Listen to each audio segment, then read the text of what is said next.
Shalom, selamat pagi. Biar kita mau terus mengalami Tuhan di dalam hidup ini, saudara. Kenapa? Karena tanpa Tuhan kita akan lelah. Tanpa Tuhan kita akan menjadi capek, saudara. Tanpa Tuhan kita jalani hidup ini, kita tidak akan pernah kuat.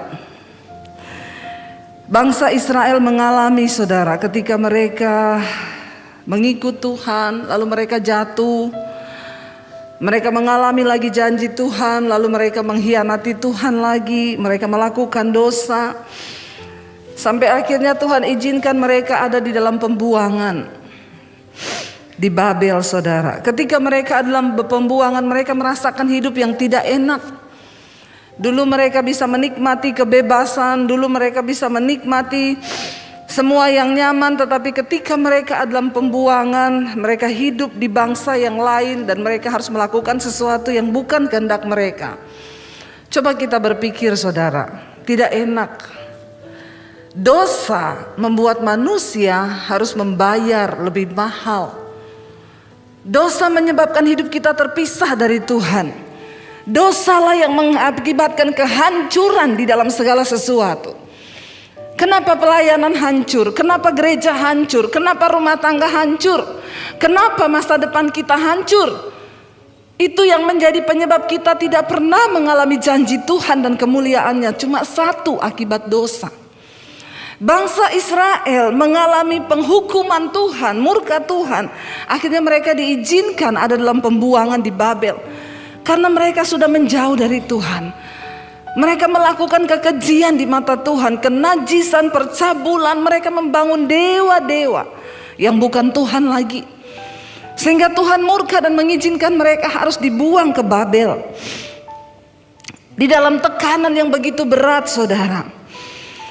Umat Allah yang disebut dengan keturunan Yakub ini, Israel, mereka berteriak kepada Tuhan. Bahkan mereka menganggap bahwa percuma mereka berharap lagi kepada Tuhan, sebab Tuhan sudah tidak lagi memperhatikan kehidupan mereka. Coba kita buka bersama Yesaya pasal 40, saudara. Yesaya pasalnya yang ke-40 kita akan lihat mulai dari ayat yang ke-26. Yesaya 40 ayat yang ke-27. Ayat yang ke-26 kita baca, saudara, ya.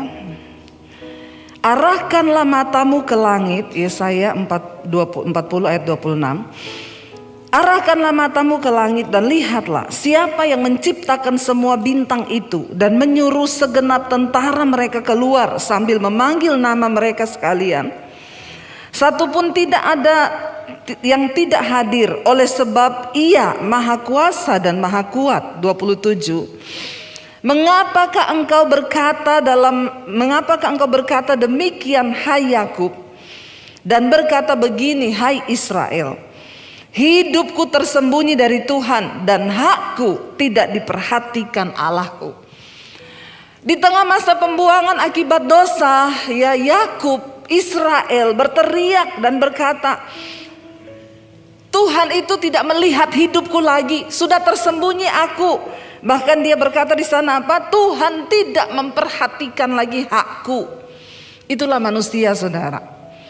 Waktu dia hidup berbuat dosa seenaknya, semaunya dia lakukan. Tapi ketika dosa, akibat dosa membawa hidup kita di dalam keterpurukan, kesengsaraan, baru dia bilang apa? Tuhan itu tidak lagi memperhatikanku.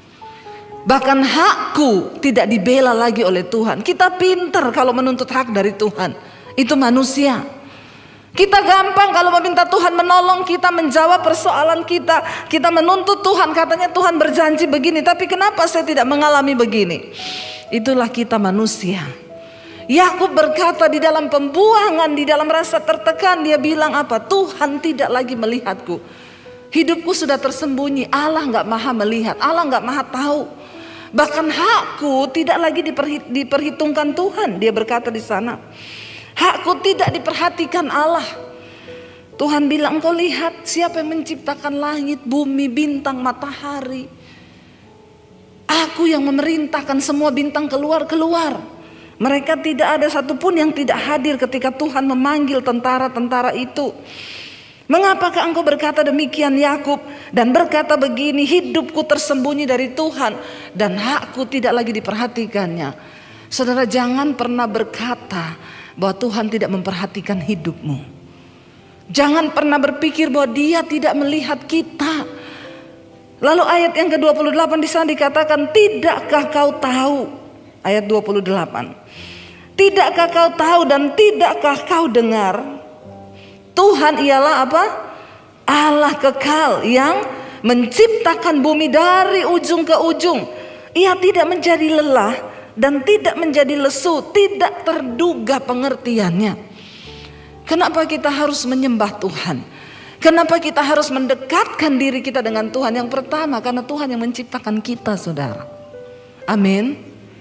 Kalau kita tahu Dia yang menciptakan kita, alangkah naifnya kalau seorang itu tidak mendekatkan diri dengan Tuhan.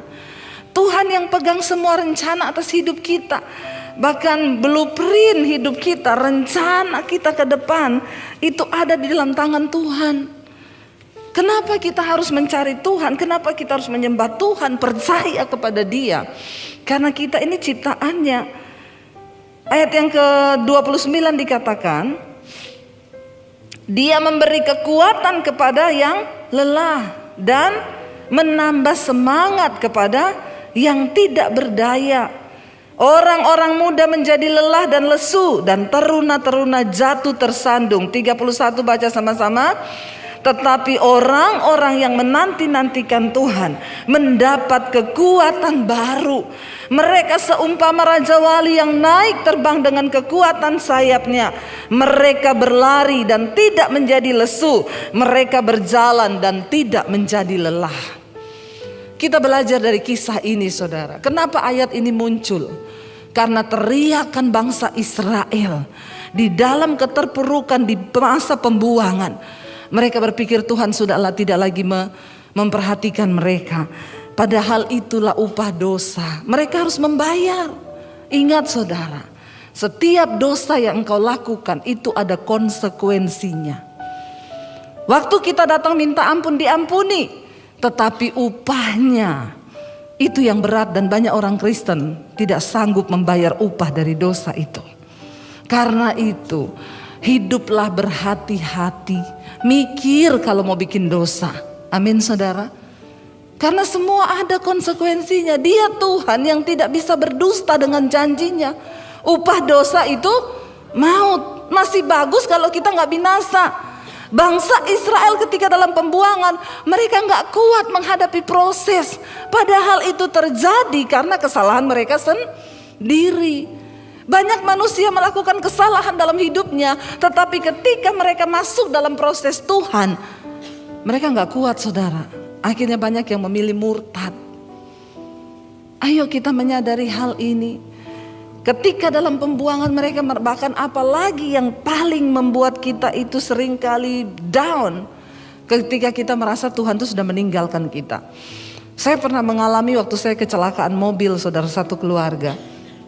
Kita mau pelayanan waktu itu ke Anyer. Saudara yang mengikuti kisah saya, mungkin saudara lihat di Instagram saya pernah angkat fotonya. Saudara, kami mau pelayanan ke Anyer, berangkat satu keluarga. Tiba-tiba waktu mau bayar tol, mobil kita berhenti saudara. Ketika berhenti saya terbangun karena saya tidur, anak-anak juga tidur di belakang. Kami satu mobil berlima. Ketika berhenti, tiba-tiba saya merasa benturan yang sangat keras di mobil itu. Lalu mobil kami terlempar ke jalur sebelah. Ya, dan itu benar-benar saya merasakan saudara ya, yang namanya mati itu berada sangat dekat dari kita itu. Enggak sangka, enggak apa. Tiba-tiba mengalami saudara. Ya, di situ saya baru merasa bahwa kematian itu berjarak hanya beberapa detik dari hidup kita. Bahkan 5 menit ke depan kita enggak tahu hidup ini apa yang mau terjadi kan. Itu saya merasa mobil itu tiba-tiba benturan keras, di situ sudah kesadaran saya udah hilang saudara. Kenapa kita harus terus hidup dalam kekudusan, menghormati Tuhan? Ya karena waktu orang mengalami yang kayak begitu dia udah gak ingat apa-apa saudara. Ya, waktu manusia itu kaget tingkat tinggi, kita udah gak bisa mikir Tuhan ampuni kemarin saya bersinah, Tuhan ampuni saya kepahitan sama orang, gak ada waktu. Lalu tiba-tiba saya cuma merasa mobil kami terpental saudara, begitu sadar sudah terbalik ya, sudah asap dari airbag yang keluar itu sudah memenuhi mobil, saya udah nggak tahu lah. Ternyata waktu kami dalam posisi mau bayar tol antri, di depan saya ada 5 mobil. Jadi ada mobil melaju kencang dari belakang kami dan itu posisinya waktu itu menurun saudara, menurun dan berbelok gini. Itu di Cilegon mau ke Anyer. Mobil bus laju prima, lajunya benar-benar prima. Itu waktu itu dia ternyata remnya blong. Jadi mobil itu pas di belakang saya, bus itu tinggi sekali saudara, bahkan mungkin mobil kita hanya seukuran bannya ya. Itu dia hantam mobil saya saudara ya, benar-benar mobil yang pertama dihajar tuh mobil kita. Tapi untung suami saya diberi, saya yakin itu Tuhan lah, diberi hikmat, dia banting setir ke kanan. Jadi mobil kami keluar dari jalur itu dan terbalik ke sebelah sana. Tetapi itu saya tidak bayangkan kalau kita tidak terlempar ke kanan, itu penyok di antara mobil depan dan juga bus itu, kita benar-benar mati satu keluarga. Mobil kita terlempar tapi belakang mobil saya tuh hancur sampai hampir ke depan. Anak saya di belakang tidur melintang. Ya, waktu kejadian itu saya bingung saudara. Jadi dari kursi belakang sampai bagian tengah itu remuk, sampai benar-benar remuk. Saya bingung waktu itu, anak saya yang paling kecil yang tidur di belakang waktu itu sudah di pangkuan saya di depan. Lalu akhirnya saya buka pintu mobil sambil berusaha keluar saudara. Ya panggil orang minta tolong, gak ada yang mau nolong karena mereka bilang itu mobil mau meledak, ada asap, padahal itu airbagnya yang keluar saudara. Ya jadi saya keluarin anak saya satu-satu. Ya dan puji Tuhan itu mobil menurut asuransi hancur 80%, tapi kami tidak ada satu luka pun satu keluarga. Itu Tuhan saudara, itu Tuhan. Dan waktu itu saudara ya oke, saya merasa pembelaan Tuhan. Sampai waktu itu polisi datang saudara, saya sudah dibawa, ada satu mobil Pajero, orang bilang bawa ke rumah sakit dulu lah, nanti dicek ada apa-apa. Jadi saya sama anak-anak kita sudah pergi, suami saya yang tinggal di situ ngambil barang-barang dari mobil. Ada polisi datang. Dia bilang sama suami saya, aduh pak ya, untung bapak sendiri. Kalau bapak bawa keluarga tadi ini pasti ada yang meninggal, lihat keadaan mobil seperti ini. Suami saya bilang kami berlima pak, polisinya bilang astagfirullah. Terus yang mana pak, siapa aja, istri, anak saya 3. Oh iya, terus mereka mana sekarang? Lagi dibawa ke rumah sakit. Lalu polisinya ngelus-ngelus suami saya, ikhtifar ya pak ya, namanya musibah kita nggak tahu, bapak ikhtifar. Suami saya bilang iya pak, haleluya. Terus dia tanya, terus gimana pak, tadi istri anak parah ya, ada yang pasti parah yang di sini. Suami saya bilang puji Tuhan pak, nggak ada apa-apa, nggak ada luka satupun. Polisi bilang, iya. Dia bilang subhanallah. Suami saya bilang haleluya. Ya. Iya pak, puji Tuhan. Dia bilang di tempat ini sering sekali orang kecelakaan. Yang kemarin tuh mobilnya nggak apa-apa, suami istri mati di situ. Jadi setannya mau mencobai. Kami satu keluarga pergi, kita berdoa dalam nama Yesus segala roh maut, roh kecelakaan. Tapi ya memang belum waktunya mati kan saudara. Ya kalau belum waktunya mati ya enggak mati. Pokoknya tapi siap-siap aja kan. Siapa tahu Tuhan panggil nanti 5 menit atau 10 menit ke depan, kita nggak ada yang tahu kan. Sekali lagi kalau saya ngomong mati begini jangan melirik sama yang rambut putih. Ya kalau saudara bilang kayaknya dia duluan nih. Belum tentu yang rambut putih yang mati duluan. Ya bisa jadi yang sebelah kanan saudara besok sudah nggak ada. Coba lihat sebelah kananmu. Bisa jadi besok udah nggak ada. Lihat sebelah kirimu, bisa jadi dia sebentar malam. Ya jadi yang namanya mati itu bisa. Nah akhirnya ketika kami mengalami kecelakaan, ini poinnya saudara. Mobil hancur 80%. Yang sangat menyakitkan itu ada orang-orang yang WA ke saya, Bu, introspeksi diri. Ibu itu hamba Tuhan. Rancangan Tuhan bukan rancangan kecelakaan. Tapi kenapa ibu kecelakaan? Bertanya pada Tuhan, introspeksi diri. Dalam hati saya, lu gak usah ngirimi gitu juga saya introspeksi keles. Iya gak saudara? Loh kita ini ngalami apa itu langsung kan, kalau orang yang ada Roh Kudus langsung, Tuhan saya salah apa ya? Dan yang lebih menyakitkan, Waktu itu saya tanya, Tuhan saya dosa apa sampai Tuhan izinkan kami kecelakaan sebegini. Ini hampir mati loh. Ini benar-benar nyawa loh Tuhan. Yang bikin saya down saudara, kalau saya lagi selingkuh misalnya ya. Kalau saya lagi selingkuh terus tabrakan, Tuhan ampuni, ini pasti karena saya selingkuh. Kan lebih enak gitu ya, kita tahu kan. Masalahnya saya tidak mendapati sesuatu yang bikin Tuhan tuh murka. Ngerti gak saudara? Kalau saya lagi selingkuh, Tuhan pasti ini karena saya selingkuh nih, makanya Tuhan izinkan gini, tobat, kapok lu. Kan harusnya begitu. Masalahnya suami saya juga bilang, kita introspeksi, suami saya bilang, tadi malam itu padahal aku nyembah Tuhan loh sampai jam 2 nangis-nangis. Coba saya juga bilang, iya kita nih kenapa Tuhan? Disitulah perasaan iblis menuduh Tuhan tuh ninggalin kita. Dan itu perasaan yang paling mematikan ketika kita merasa Tuhan tuh meninggalkan kita. Ini yang dialami oleh Yakub bangsa Israel ketika mereka dalam pembuangan. Dia bilang hidupku ini sudah tersembunyi, Tuhan udah gak lihat apa yang aku alami. Dia juga sudah tidak memperhatikan hak-hakku. Jadi untuk apa lagi aku mengharapkan dia? Sudah tidak ada gunanya.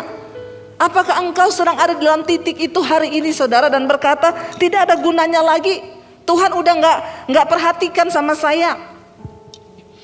Mungkin engkau sedang ada dalam titik itu hari ini. Dan engkau berkata, iya Bu itu saya. Rasanya untuk mencari Tuhan sudah tidak mungkin. Melihat keadaan yang buram di depan saya, apa yang mau saya lakukan lagi? Dengar baik saudara. Ingat yang pertama, ingat kita ini ciptaan Tuhan. Dia yang berkuasa atas hidup kita. Bahkan atas kematian kita. Saya kemarin seorang ibu telepon saya. Dia bilang, Bu, saya itu baru mengalami Tuhan secara pribadi benar-benar. Selama ini kita bisa gampang berkata hidupku milikmu. Semua yang ada dalam hidupku ini milikmu. Itu yang sering kita perkatakan. Tapi ketika Tuhan memberikan ujian tuh gak gampang Bu. Tiba-tiba denyut jantung saya naik Bu. Dia bilang ya sampai 200 apa berapa saudara. Jadi saya periksa ke dokter, nyut-nyut jantungnya. Dokter bilang ini korslet, kelistrikan jantungnya korslet. Bayangkan saudara, kalau korslet listrik rumah masih bisa diperbaiki lah, kalau jantungnya kelistrikannya korslet. Ya makanya saya sering bilang kan, ingat apa yang membuat jantung berdebar dengan cepat? Bukan cuma faktor makanan. Karena dua hal yang membuat jantung berdetak dengan cepat. Yang pertama jatuh cinta, yang kedua jatuh tempo. Ya, jatuh cinta sama jatuh tempo mirip itu saudara. Kalau udah mau tanggal jatuh tempo, jantung kita berpacu cepat. Makanya jangan banyak-banyak cicilan. Amin. Itu yang menyebabkan orang mati mendadak. Ya, kurang-kurangilah beban cicilan saudara. Hidup apa adanya saja. Lalu dia bilang, akhirnya periksa ke dokter, akhirnya dia harus masuk rumah sakit di opnam, dipantau sama dokter. Ya, yang nomor 1 dokter bilang pasti ibu terlalu khawatir, terlalu banyak beban pikiran. Jangan terlalu khawatir. Saudara banyak khawatir jantungnya korslet. Lebih daripada khawatir lebih baik nyanyi, amin. Gak usah terlalu banyak khawatir ya. Nanti cepat ketemu Bapa di sorga. Tapi luar biasa juga sih ya. Ada yang udah kepengen ketemu Bapa di sorga? Ya belum ya. Kenapa Bu? Belum selesai atau masih takut? Ya kita percayalah ya. Kalau sudah waktunya puji Tuhan, haleluya. Tapi kalau belum ya puji Tuhan juga. Kita masih ada waktu untuk berdampak di dalam dunia ini. Lalu dia bilang, waktu saya itu di rumah sakit Bu, nggak turun-turun dan jantungnya itu berpacunya cepat terus.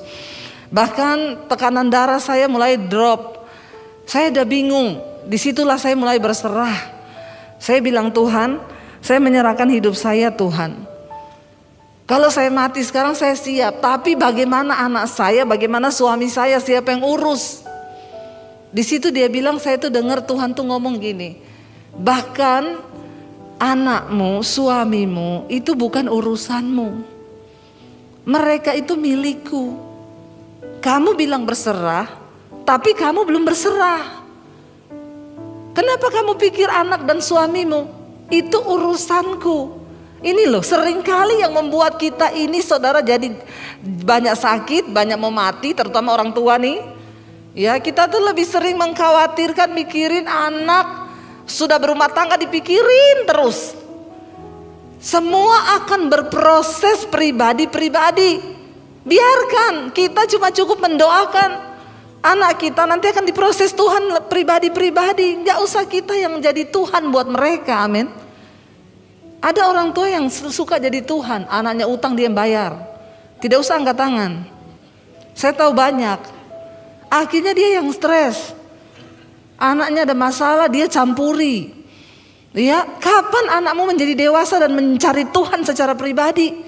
Kalau engkau terus menjadi Tuhan buat anakmu, biarkan Tuhan. Bagian kita tuh cuma berdoa. Lalu ibu itu bilang, saya baru menyadari Bu di situ Tuhan bicara. Anakmu dan suamimu itu bukan urusanmu, mereka milikku. Kalau kamu berserah, berserah aja. Jangan bilang aku serahkan nyawaku Tuhan, nyawaku milikmu. Tapi bagaimana suami dan anakku? Emang kamu lebih pintar mengurus kehidupan mereka? Di situ dia bilang, saya bertobat Bu. Saya baru tahu arti dari semua itu milik Tuhan ketika saya udah rasa mau mati itu. Terus Tuhan ngomong begitu. Akhirnya saya bilang, oke Tuhan, aku serahkan semuanya. Suami, anakku, kalau sudah waktunya aku mati sekarang, aku berserah. Tapi ternyata dia gak jadi mati. Karena Tuhan memang masih, dia bilang, saya cuma dapat Bu, 1 poin di situ tentang semua milik Tuhan. Jadi kita ini ternyata benar-benar gak punya hak. Ketika saya merasa Tuhan meninggalkan saya, saudara, saya udah gak mau berdoa. Kira-kira seperti yang dialami Yakub ini, untuk apa saya cari Tuhan? Tuhan bikin kita malu, kecelakaan begini, semua orang bilang introspeksi diri, hamba Tuhan kok kecelakaan. Padahal Alkitab bilang rancanganku bukan rancangan kecelakaan. Di situ saya terpuruk, saya terpukul saudara, tapi saya akhirnya dipulihkan Tuhan. Karena memang hari-hari itu saya disuruh Tuhan baca kitab Ayub. Pertama, rumah kami kemalingan. Ada maling masuk.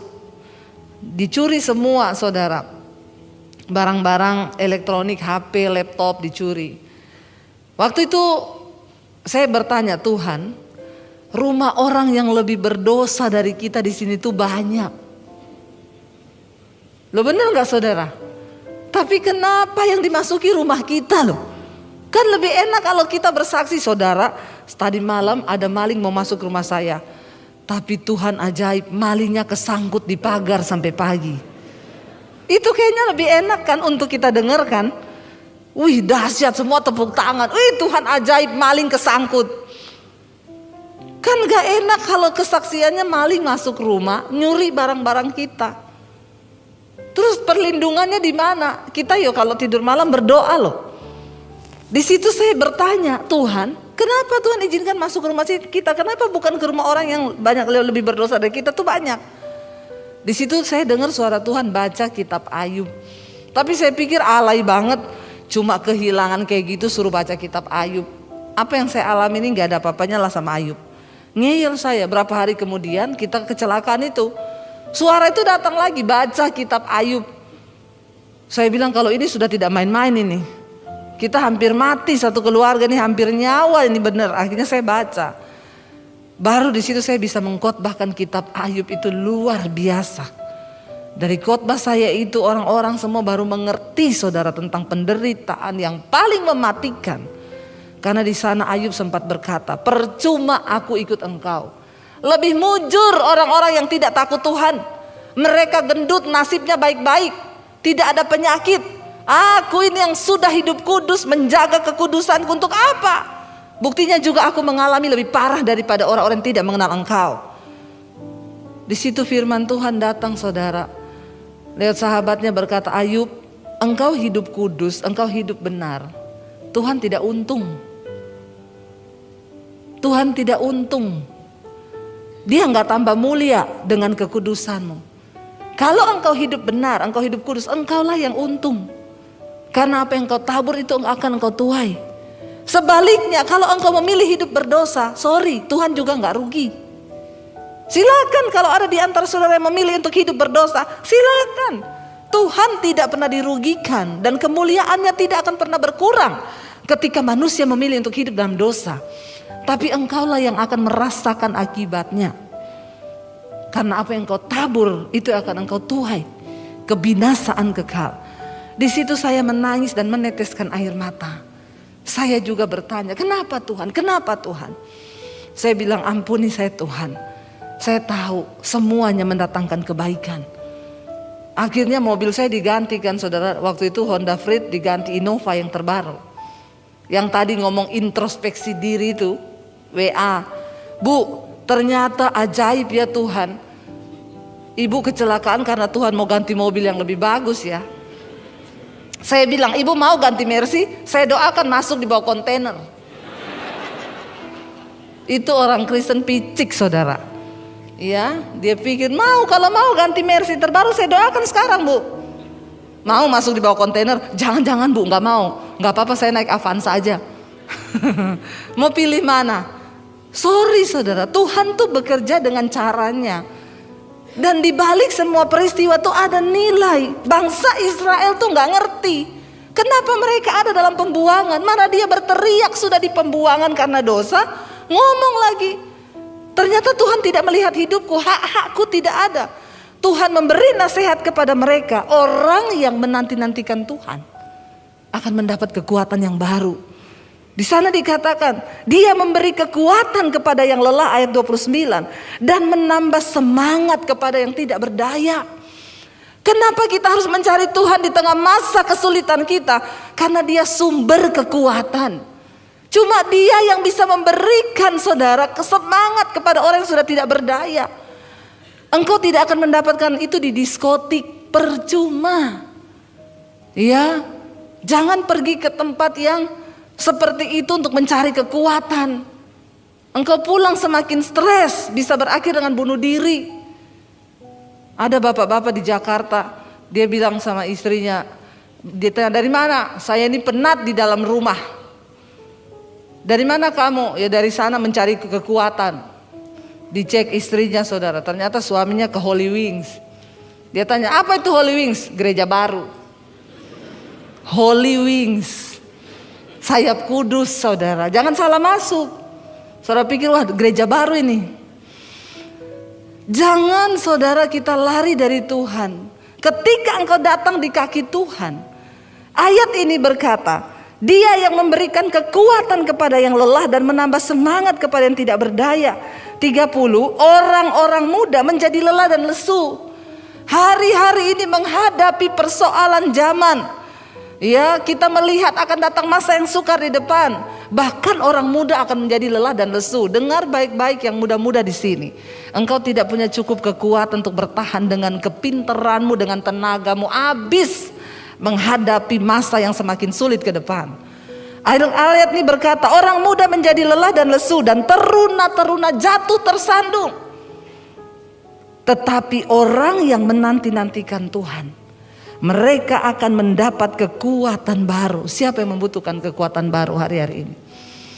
Kita semua membutuhkan kekuatan yang baru. Mereka seumpama raja wali yang naik terbang dengan kekuatan sayapnya. Mereka berlari dan tidak menjadi lesu. Mereka berjalan dan tidak menjadi lelah. Rasul Paulus berkata, siapapun saudara yang mengaku percaya kepada Kristus, engkau mau atau tidak, kita semua ada di dalam gelanggang pertandingan. Karena itu Rasul Paulus bilang, berlarilah begitu rupa supaya engkau memperoleh mahkota itu, yaitu kehidupan yang kekal. Tapi apakah kita bisa berlari saudara? Dengan semua persoalan hidup yang sedang kita hadapi, dengan tantangan yang begitu berat, banyak orang mulai menjadi lelah. Banyak orang mulai menjadi capek. Lalu dia menyerah di tengah jalan.